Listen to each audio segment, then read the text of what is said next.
Good morning and welcome to First Congregational, United Church of Christ here in Ocala, Florida, an open and affirming church. And we welcome you to our online worship services that we are conducting during the COVID-19 pandemic and the quarantine. This in order to help to protect ourselves, our families, and our neighbors. And speaking of neighbors, today's scripture lesson is from Mark's Gospel, the 12th chapter, beginning with the 28th verse. And it speaks about neighborliness, an important topic on this Martin Luther King Jr. Sunday. The passage goes like this. One of the teachers of the law, that would be a scribe, one of the teachers of the law of Moses came up while Jesus and the Sadducees were arguing. When he heard that Jesus gave a good answer, the scribe asked Jesus, "What is the greatest commandment?" We can assume that he posed this question in order to test Jesus, his adherence to the letter of the law of Moses, and to see if he were a fake or not. And Jesus answered, "The most important commandment is this. Hear, O Israel, the Lord your God is one, and you shall love the Lord your God with all your heart, with all your soul, and with all your might, and with all your strength. The second commandment is the same as the first. You shall love your neighbor as yourself. No other commandment is greater than these." The teacher of the law replied, "Teacher, you are certainly right to say that there is only one God, and it is also true that we should love God with our heart, soul, mind, and strength, and that we should love our neighbor as ourselves. These commandments are more important than all the sacrifice and offerings one could possibly make." And when Jesus heard that the scribe had answered correctly, he told him, "You are not far from God's realm." And after this, no one dared to test Jesus again.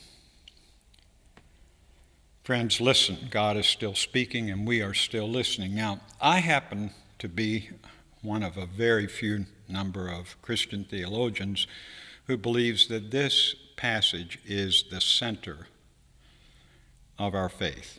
There are others who will talk about the magnificent birth of Jesus. Others will talk about the resurrection. I drop my anchor in this passage. It draws from two passages from the Hebrew Scriptures, one from Leviticus, the other from Deuteronomy. Love God with heart, soul, mind, and strength. Love your neighbor as yourself. But what Jesus does, what the gospel writer does with this passage, is he uses a rhetorical device called an anakaluthon. An anakaluthon is a rhetorical device that can be loosely defined as a change in syntax within a sentence. Grammatically, an anakaluthon is an error. However, in rhetoric, it is a figure that shows excitement, confusion, laziness, or intention to make a particular point. It is that last definition, the intention to make a particular point that's important. And Jesus, if you will, commits an anakaluthon. Here's how it happens. And this I have had confirmed in both Aramaic and Greek. When Jesus says, "There is no greater commandment than these," love God with heart, soul, mind, and strength, neighbor as self. There is no greater commandment than these. That's an anakaluthon. Take a look at the structure of the sentence. There is singular verb. No greater commandment, singular noun, than these, plural. But by committing, if you will, this anakaluthon, Jesus equates them. He binds them together as inseparable, one and the same. Loving God is loving one's neighbor. Loving one's neighbor is loving God. Same thing, different perspective. Again, friends, listen. God is still speaking, and we are still listening. And we are privileged to welcome Mr. Gorham Black, member of our Ocala community, to our worship service today on this Martin Luther King Jr. Sunday, in which we will talk about various dimensions of being a neighbor. We welcome Mr. Black and thank him for his participation. It's my pleasure to introduce to our viewing audience my friend and my colleague, Gorham Black. Gorham and I have been working for several years on race relations here in town. We also served on the Sheriff's Advisory Committee as long as that lasted. That's another story, right? Right. And I'd like to start off. This is Martin Luther King Sunday, to be celebrated here at our church, First Congregational United Church of Christ, on January 17th. There are several Sundays that different churches will celebrate that day, but that's the one we've chosen for this year. And I've invited Gorham to come and speak with me in a dialogue about that, about our understanding and memories of Martin, the effect that he had on our lives. But I want to start by welcoming you. And also I should mention that Gorham has been a regular participant in our worship services for a couple of years. So I want to introduce you and ask you to start off by telling us a bit about yourself. Well, thank you very much for having me. I appreciate that. My name is Gorham Black.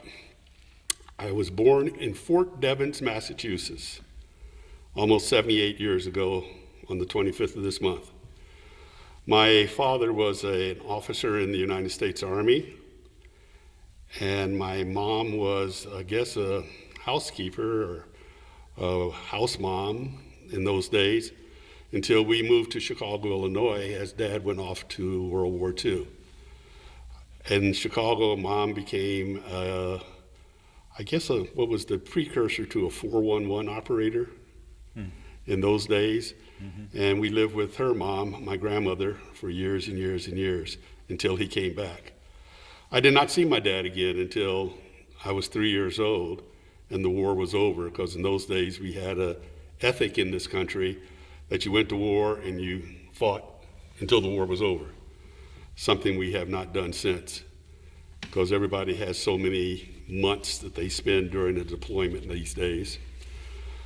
My background was really pretty varied and really very important to me at this stage of my life, because I had two of the best parents that I think any kid could probably have. I didn't appreciate them as much as I do now, especially my mother. My mother could have been an Army drill sergeant as hard as she was. I've never in my life come across a female that was as hard as my mom. But I did have a mom and dad, and we had a mom and dad and three siblings type of a life in our house. We sat at the dinner table and had dinner. We were asked questions while we were sitting at the dinner table, commensurate with our school grade that we currently were in. And my father took a real joy in asking us things, because we had to do homework, I guess, to be able to participate in his, what I thought were grueling attacks on our intelligence. But they weren't really grueling attacks. It was his way of just talking to us. And I noticed how things changed with my own children and now my grandchildren. How are you? And I get a robot answer. Fine. What'd you do today? Nothing. Nothing? Yeah. Where are you going tomorrow? Where'd Nowhere? You go? Where'd you go? Out. What'd Out. you do? Nothing. Yeah. And we couldn't get away with that when we were young. So we had a great life. I lived in Japan for 3 years, where my sister was born. My father was off in the Korean War. Unfortunately, he got wounded and captured and spent some time in a POW camp there, and then came back to Japan, and we left and came home. But while we were in Japan, the United States government couldn't figure out what to do with us kids that were there prior to the Korean War. So somebody must have earned a medal and a half and came up with this brilliant idea, keep them in school all year round. So that's what we did. All year, for almost 3 years, we went to school every single day, except maybe at Christmas, I don't remember, but we didn't get out that much. So there are about 20 of us somewhere in the world that skipped 3 grades because of the fact we were in school all the time. So in my case, I graduated from high school when I just turned 16 and entered college, graduated from college at 20. And I could not get my regular Army commission in the Army because I wasn't 21 years of age when I did graduate, so I had to wait a little while. And then they gave it to me on my 21st birthday according to law. But we lived in Japan for 3 years. I went to France and lived in France for 3 years, graduated from a boarding school, high school in France. We lived in Liberia, Africa for 3 years, and my dad was the chief of the military mission to Liberia. And then I went off to Howard University in Washington, D.C., pending my appointment that I had to West Point, but I wasn't 17. So I went to Howard University for a year. And that was the biggest change that has ever occurred in my life to this very second. My father and mother didn't speak to me for about 2 years because I told them I didn't want to go to West Point then, because I was in love with the beautiful women at Howard University every other step. They couldn't understand that? They couldn't understand it. What? Those poor people. Well, the thing that I thought was so crazy about it, they both are Howard University graduates. And they didn't understand it, so that's okay. We just went on. And I graduated from Howard within a year earlier than I would have if I had gone on and gone to West Point. My life at Howard was without a doubt, Hal, the changing point in my entire life. My roommate, who I'm got a call this afternoon, was from Birmingham, Alabama. And if it had not been for Pete Chapman, I probably would not be anywhere near where I am today. He never laughed at me because I did not understand the black language that was being spoken when I went to Howard. And I'd always ask Pete, what did he just say? And he'd explain it to me. And he said, you're going to have to learn this. I said, well, I can't learn it if I don't understand what it is I'm trying to learn. But it was a completely different thing that I had ever experienced in my life, because I had never been in a predominantly black community since I was a little boy. And everything there was at Howard was just different. The most beautiful women I'd ever seen. Guys that had ambition and drive. Half of my class were involved in the sit-ins that took place and the bus rides that started when we went down to the South. What were those years? I was at Howard from 59 to 63. Whoa, that was a live time. That was live time. Dion Diamond was there. Stokely Carmichael was my next door roommate my sophomore year. No kidding. Not roommate, but lived next door to me my sophomore year. And I guess my junior year is when he started going to prominence. But everybody was socially active in those years. My sophomore year, at the end of it, is when I met Dr. King, because he came to Washington, D.C. and came to Howard and stayed in our dormitory because he was there to integrate Woolworth's department stores. And I will never, ever forget being a part of that movement.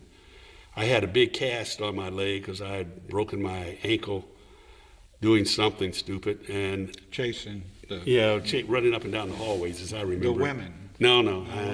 They didn't have to chase. But those were the days. Anyhow, And I got involved in that, and from that point on, my life had been changed dramatically. I came from a family of Army folk.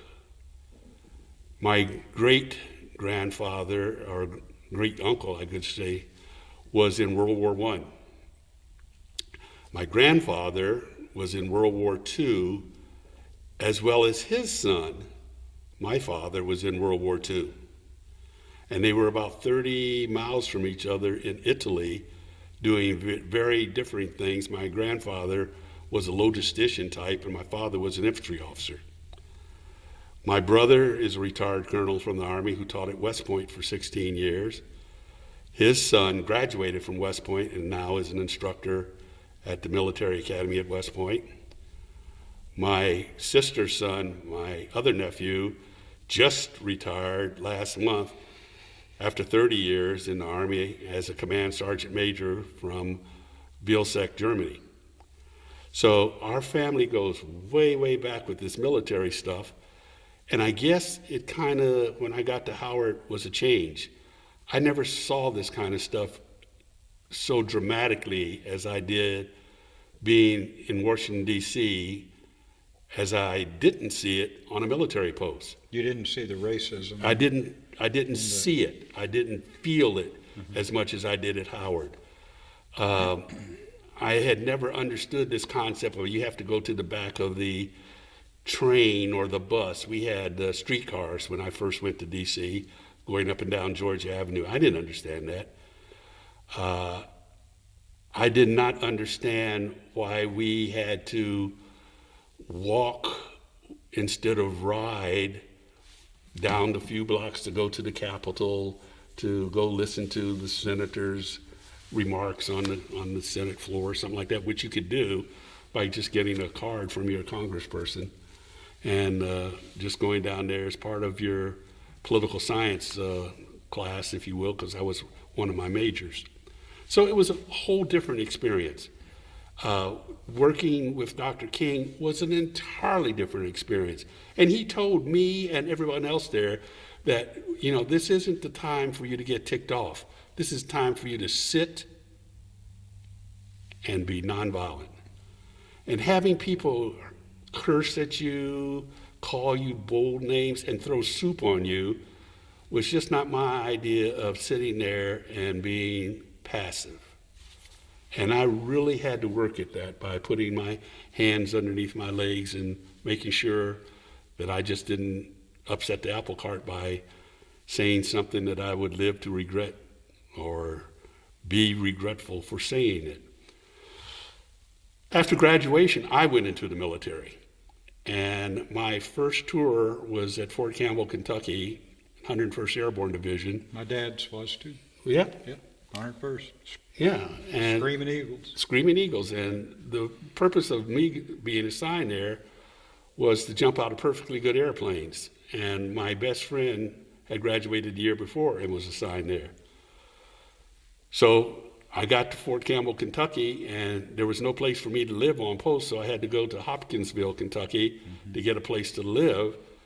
And I've never been in a rat-infested place to live in all my life. My drill sergeant mother would have had a fit if she'd have seen where her son was living, so I got out of there real quick. And you had to live off base because you were married? No, I wasn't married at the time. But because you were black? Well, I had to live off base. There was just no place to put us all on base. All right. And then the racial plane came in. I couldn't go to where my white lieutenant friends were living because that was segregated. So I had to go find a place in the black community to live, and that was just absolutely terrible. So I finally got a place on both to live. And then I went down to Fort Benning, Georgia, to attend all the schools, Airborne Ranger and all that kind of stuff. And I was telling my wife this just the other day. I'll never forget, as long as I live, I bought a suit with the $222.30 that I made a month, which was a lot of money back then. And I tried this suit on, and it was too big for me. And I told the tailor, or the gentleman selling it, it's a little bit too big. Boy, you tried it on, it's yours. I said, I beg your pardon? You tried it on, it belongs to you now. I said, I'm not paying for this suit. It's too big. And I walked out of there. And I did not pay for it. And I called my dad on the phone, who is now stationed at Fort Lewis, Washington, and said, what in the world is going on here where I can't try a suit on without this guy telling me it's mine? I said, our racial inequality hadn't gone that far yet, has it? He said, oh yeah, you're in Columbus, Georgia. Which in 1942, he had been stationed because he went through officers candidate school there, and then I was born in 43. So he said, nothing's changed. In those 20 some odd years, nothing's changed. I said, I guess not, but you've got to be careful. So we stayed on base as much as we could. Mm-hmm. Those of us that were black lieutenants there, we did our running around the track for airborne school, running up and down hills, and ranger school, running for the classroom work for the infantry officers basic course, that kind of thing. But I had not seen anything like what I saw on the outside of the military base. Matter of fact, it was really funny. I drove one of my classmates down to Fort Campbell with me, who was being stationed there, and we got on the outskirts of Columbus, and I saw a cotton field. And I hate to admit this, but I had never in my life seen a cotton field. Never in my life. And I stopped my little car, and I got out, and I climbed through these barbed wire fence, and I went over to this cotton bush, plant, whatever. It's a plant. Plant? Yeah. And I tried to pull the top of the cotton out of there, and cut your hand? Cut my hands up. Yeah. And I said, no wonder this was bad news. So I went down at the bottom of it and broke off a stalk and took it. And I must have kept that stalk for 5 years or so. And I just kept it because I'd said I'd never seen one. And I just let that be sitting on my mantelpiece, and it just reminded me, no, I couldn't have done this. 100 years ago, I don't think I could have done this. I mean, I just was very careful to pull. I knew that the thing had bristles and stuff on it, but I pulled it very carefully. And Hal, I'll never forget it. So anyhow, I spent 27 years in the Army myself. I retired 30 years ago, and I had some of the best tours of duty that a person could ever have. I was stationed in Hawaii for 3 years. We were stationed down at the Republic of Panama for 3 years, around the United States, some very, very good assignments. I retired from Fort Meade, Maryland, and then Astor and I, my wife, who originally is from Ethiopia. And that is an experience to have somebody as your wife from Ethiopia who happens to speak 7 languages fluently, and you sit there and watch her yabba dabba doo with all these folks like down in Panama who thought she was Spanish because she learned to speak Spanish fluently. She has one of those ears that can memorize the language greatly.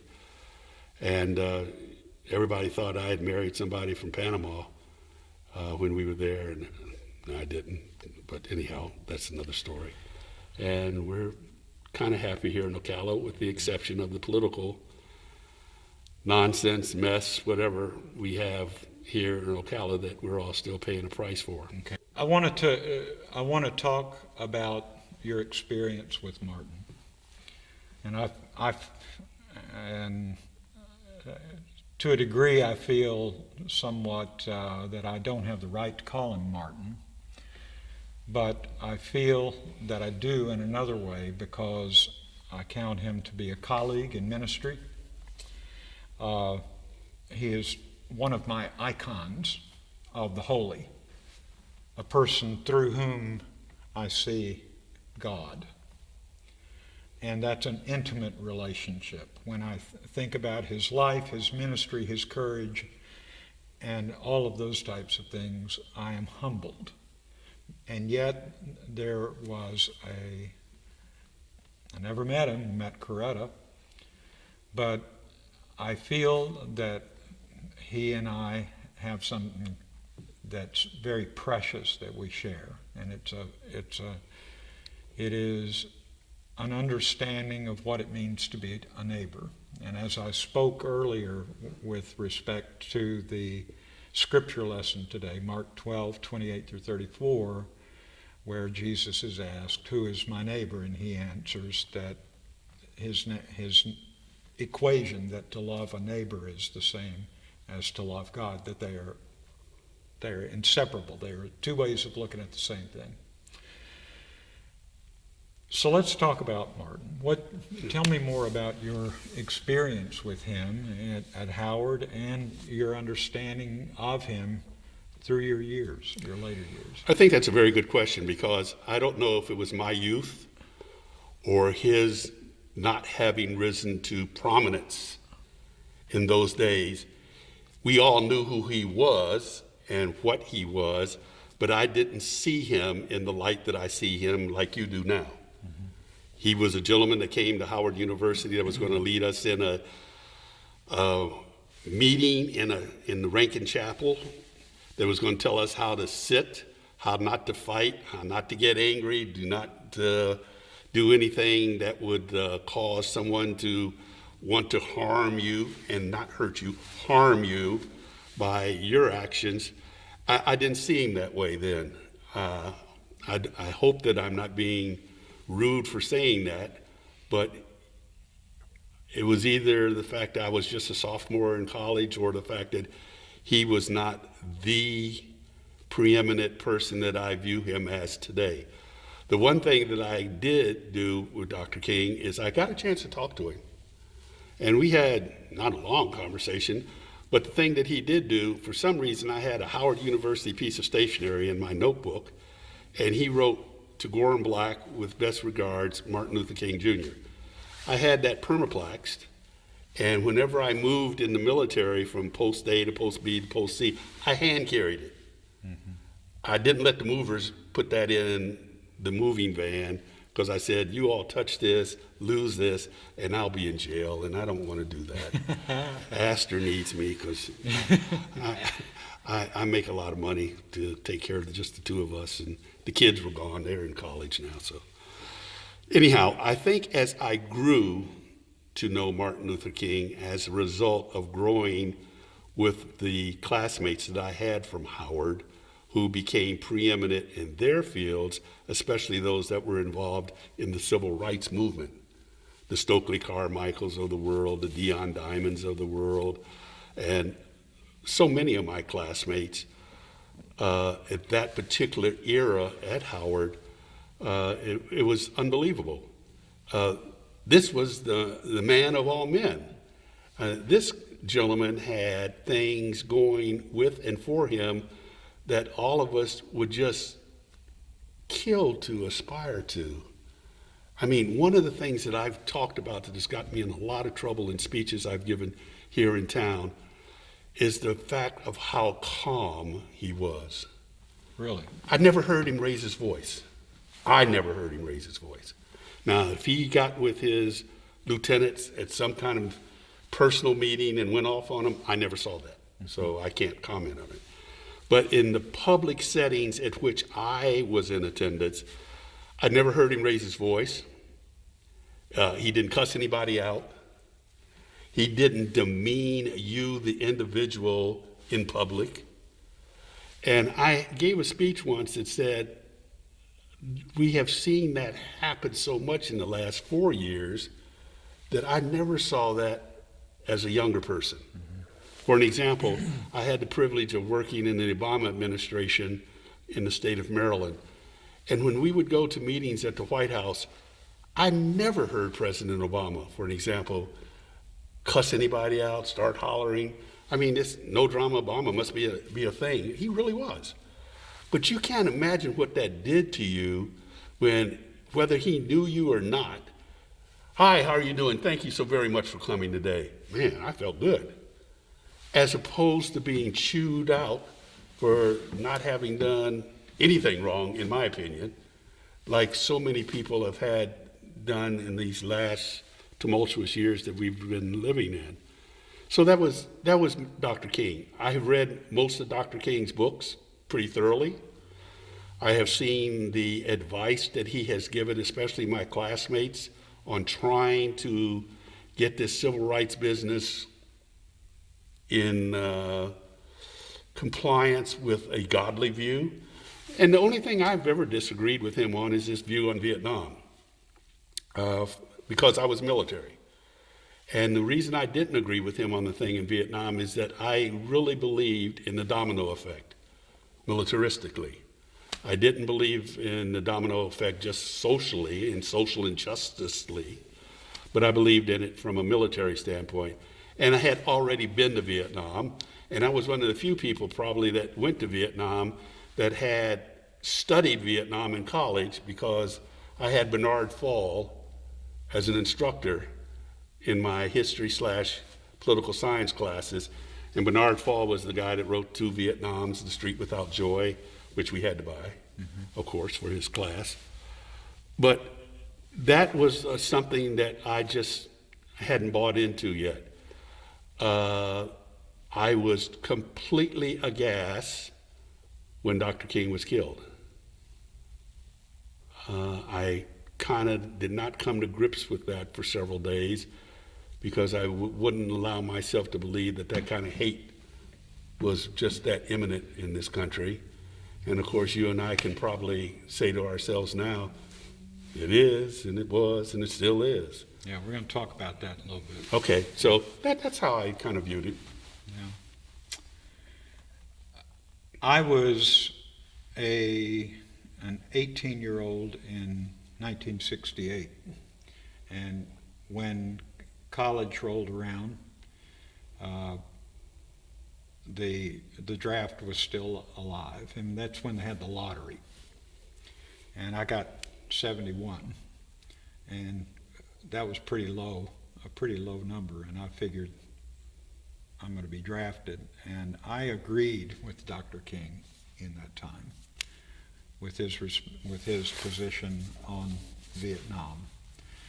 Carefully read his famous speech at Riverside Church in New York on the Upper West Side. Yeah, on the Upper West Side, near Grant's tomb.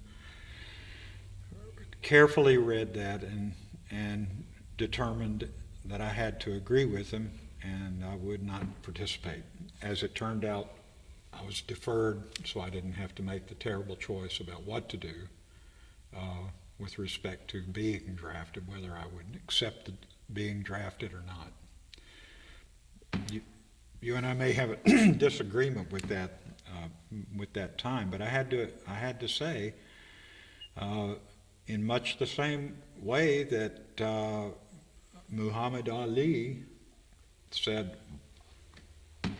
they didn't do anything to me. Why should I pick a fight with them? We were coming at it from obviously two different perspectives. Nonetheless, that's where I came down. And I don't think I have any argument with that. I think you're more than entitled to that. And I think that's another reason why being in the military was my service. I was in the military to allow you to have that choice.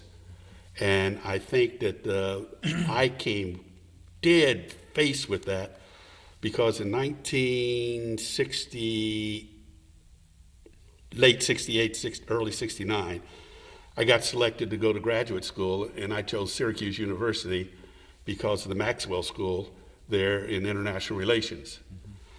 And I went up to the frozen chosen up there called Syracuse, and I was shocked beyond belief at the war effort and how it was perceived and received up there. There were shirts, banned abroad, take a shower with a friend, save water, that kind of stuff.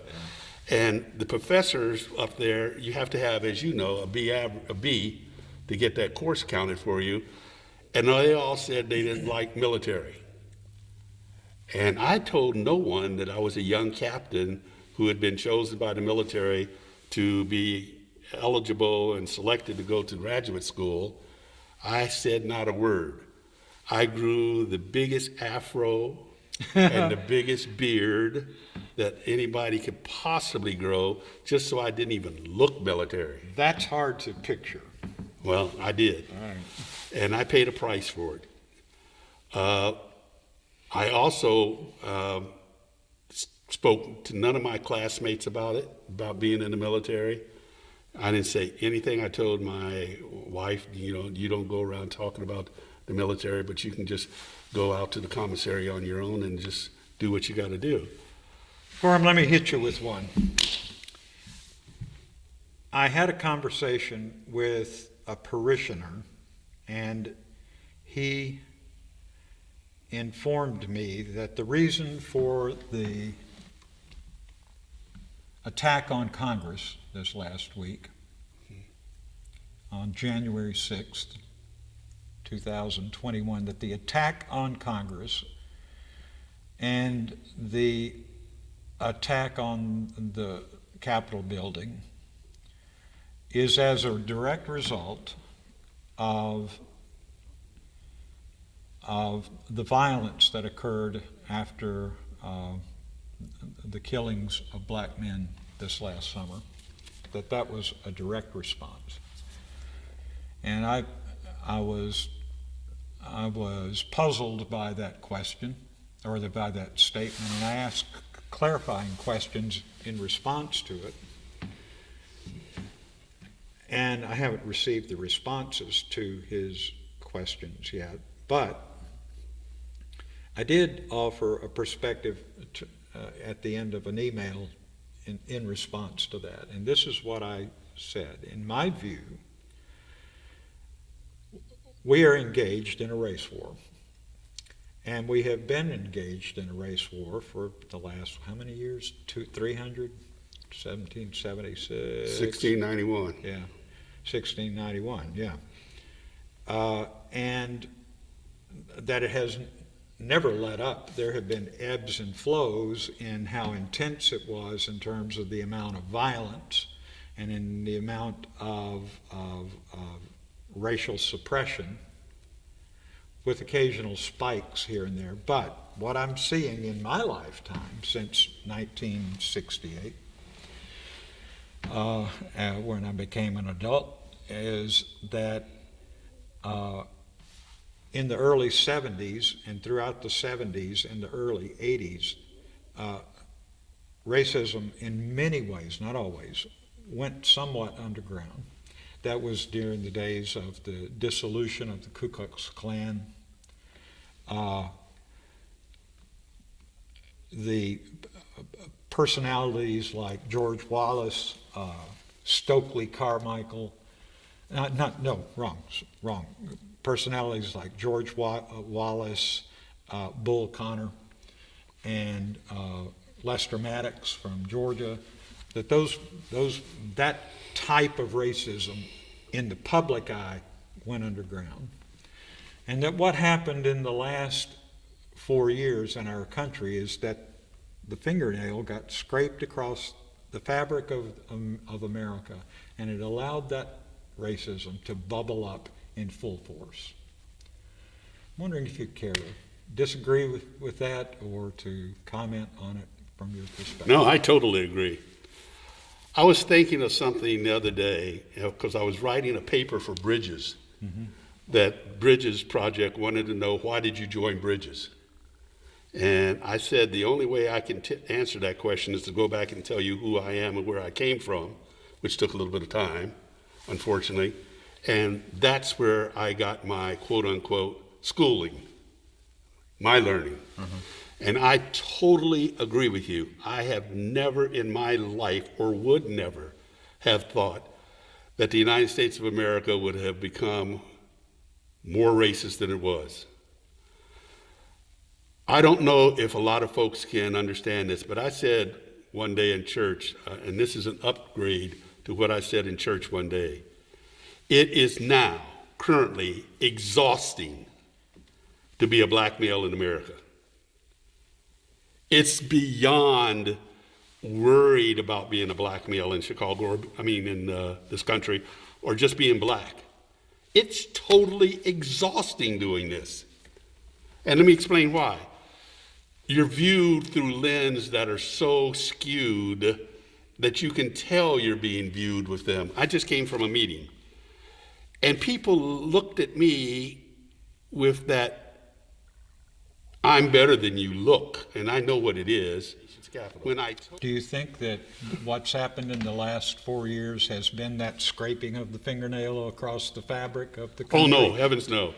I think what's happened is you took a backhoe, or whatever they call a big backhoe, and they just dug a big hole in it.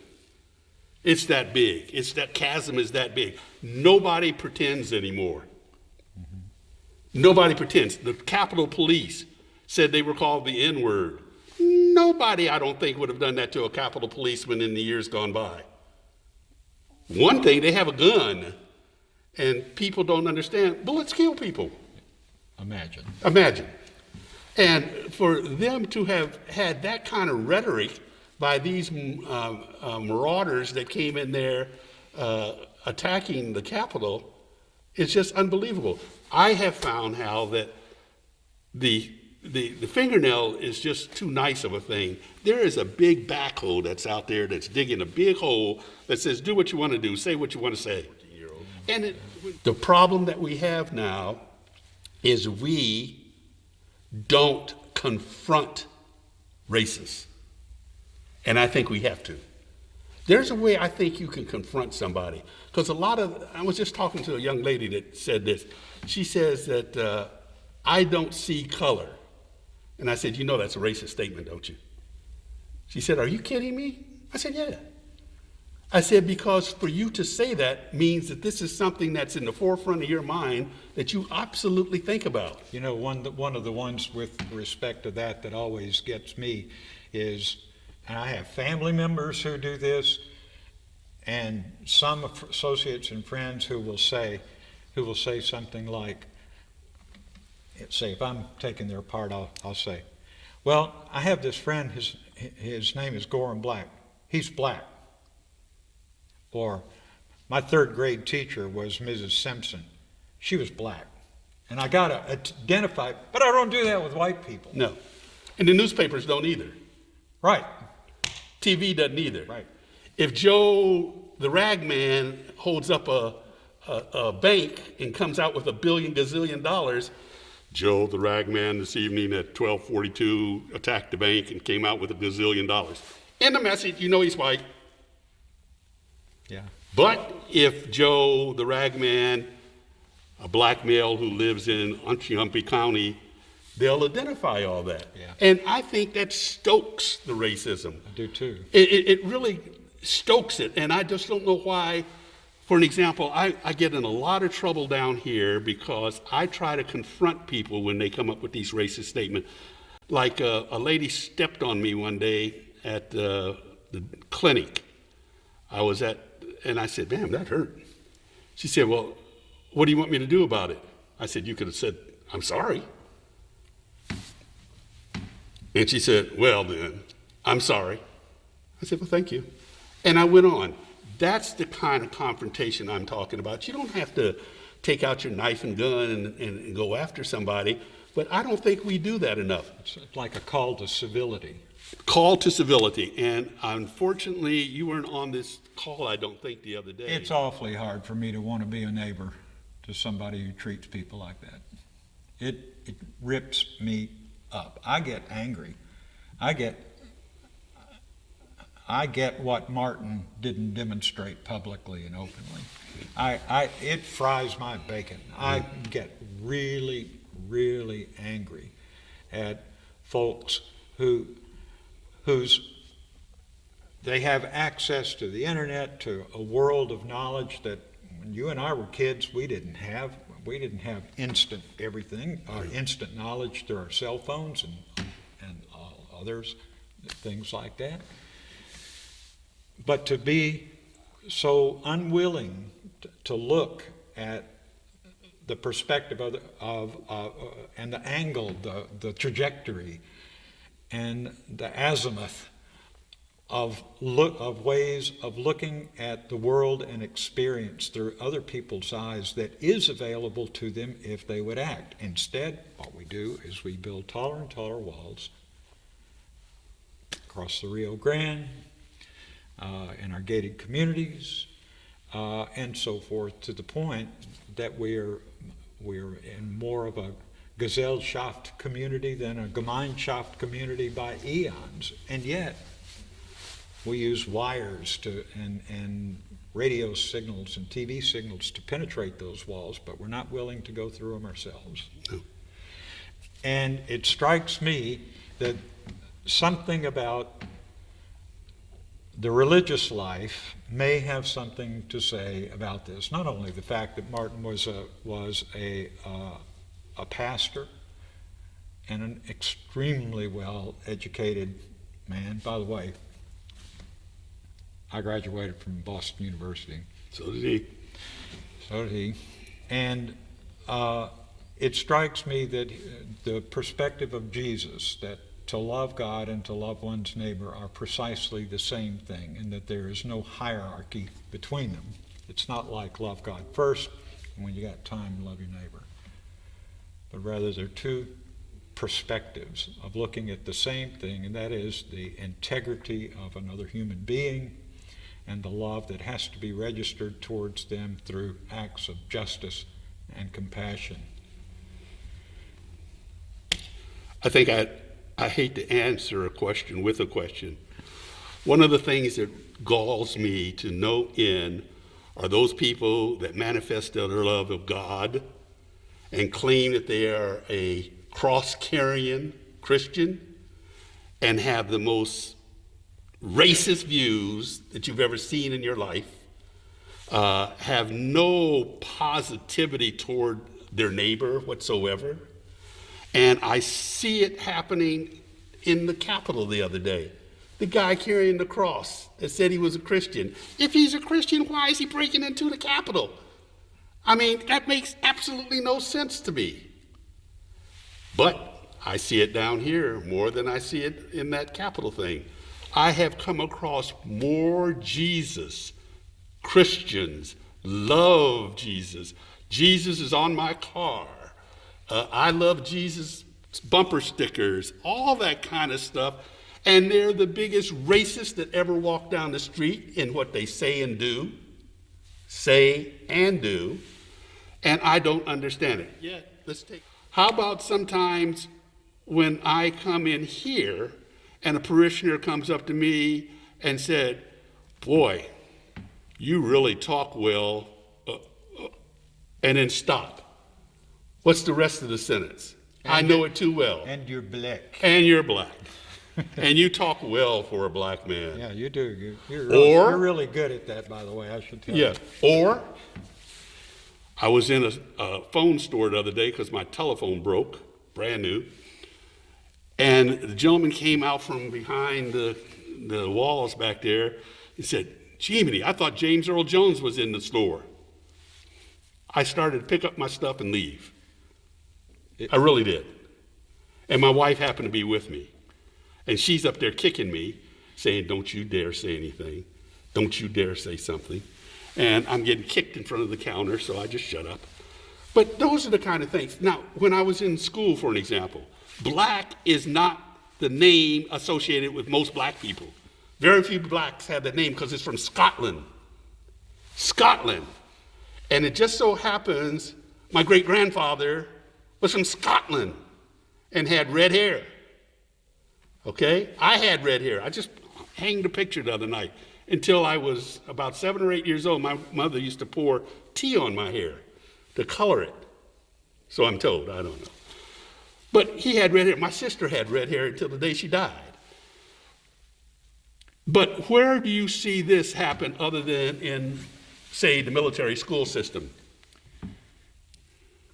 Jones, Cecilia, Black, Gorham, and all the kids laugh. Because they think that's funny.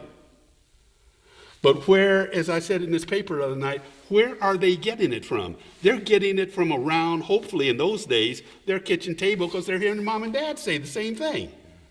Isn't that funny? How is it that through their religious experience that they're gaining an understanding of what it means to be neighborly. They and don't have a loving. religious experience. They attend church, they fight, but they don't have the experience. They don't take what you tell them up there at the pulpit on Sunday and turn it into a thing that they do. Ladies and gentlemen of the church, we have a terrible thing going on. We need to see if we can't get food to 2 families today. How many people? It's the same 6 people that do it all the time in every organization. The same 6 come forward. So that's what I'm seeing now. The Christian ethic is almost the forefront of the last 4 years because it's easy and sounds good to have it said. I think that's what, yeah. It sounds good. It sounds good. It's almost like 2 Corinthians. Remember that term? Is that in the Bible? I don't know. But everybody said hallelujah after it was said. You know, the gospel writer Luke took Mark's claim that loving God and loving one's neighbor are the same thing. And then a lawyer, a scribe, came up to Jesus and said, "Fine, who's my neighbor?" And I suspect that what the lawyer expected to hear was something like, well, a neighbor shall be defined as one who lives within the 3 houses of one's own house. We'll call those close neighbors. And perhaps down the block and the person over behind the fence behind your home. That shall be called a neighbor. He wanted a legal response. Instead, Jesus gave the story of the Good Samaritan, and then posed the Socratic question back to the lawyer and said, "You tell me, who's the neighbor?" It's awfully hard to be a neighbor these days, but it strikes me that if we have any understanding of our faith, if we have any understanding of the moral life, the ethical life, the righteous life, the good life, that we have to aspire to that and stick with it and hang on to it as in Martin's words, the eyes on the prize. Yeah, and the tip of the spear continues to bend. The arc of justice is long, but bends towards justice. And we hope that is going to be what happens. A lot of people got very upset with our justice system recently. And I'm going to still have enough faith, perhaps maybe from a Christian standpoint, enough faith that people that are becoming judges are truly going to use the law as their precursor to announcing a verdict. And I think if we have that type of faith, that may take place. Because we can't always say just because that they were appointed by so-and-so, they're going to come out with this guy. Well, we've been fooled before. The Warren Court did the 1954 Brown versus Education unanimously. So, I mean, we can have that kind of stuff. But Hal, I think the biggest thing is for us as individuals who consider themselves to be true Christians, stop the mess, say something to somebody if they have said something that is racially insensitive, personally insensitive, and tell them without making a big deal of it, but let them know. And that's part of being the neighbor. And that's part of being a neighbor. It calls for not throwing your hands up in the air, no, rolling on your back, and with your legs and hands and feet sticking up in the air, and say, I can't do anything about my cousin who's a jerk, my brother who talks to me like is on the other side of the political aisle. No. It calls for neighborliness and accountability. The dead cockroach position is not one you can aspire to. Nonviolent in one's heart, right, and nonviolent in one's actions. Yes. With those who are our neighbors, who are the ones who are in need in some ways, and also have some things to teach us too. Yep. That to be in that dialogue and to stick with it, that's neighborliness, Yep. and that's faithfulness, and Yes. that's what we need to. Yep, and I think maybe that's what Dr. King now is teaching us, that we finally see, at least I do. You said something to me that offended me. I'd like to let you know what that was. You did something that I just noticed you doing that was not a kind thing to do to somebody. And I'm going to let you know what that is. And I don't have to scream and holler and jump up and down and all that kind of stuff. I want to let you know, grandchildren, I want to let you know, and I just wrote this letter not long ago, I really don't appreciate the fact that you have not said thank you for your Christmas gifts that we sent you this Christmas. This is my friend, James Earl Jones. I wish. This is my friend, Gorham Black. I've enjoyed this conversation. We're going to be airing this next Sunday. I appreciate your candor, your friendship, our work together in trying to make this a little more civil place to live and a place where we can prosper. Yeah. I thank you more than you know. God bless. Thank you. Thanks, Gorham.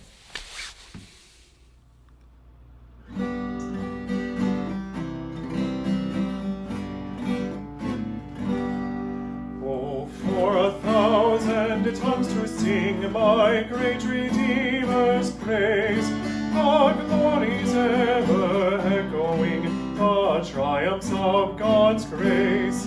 My gracious Savior and my God, assist me to proclaim, to spread through all the earth abroad the honors of your name. Jesus, the name that calms our fears, that bids our sorrows cease, is music in the sinner's ears, is life and health and peace.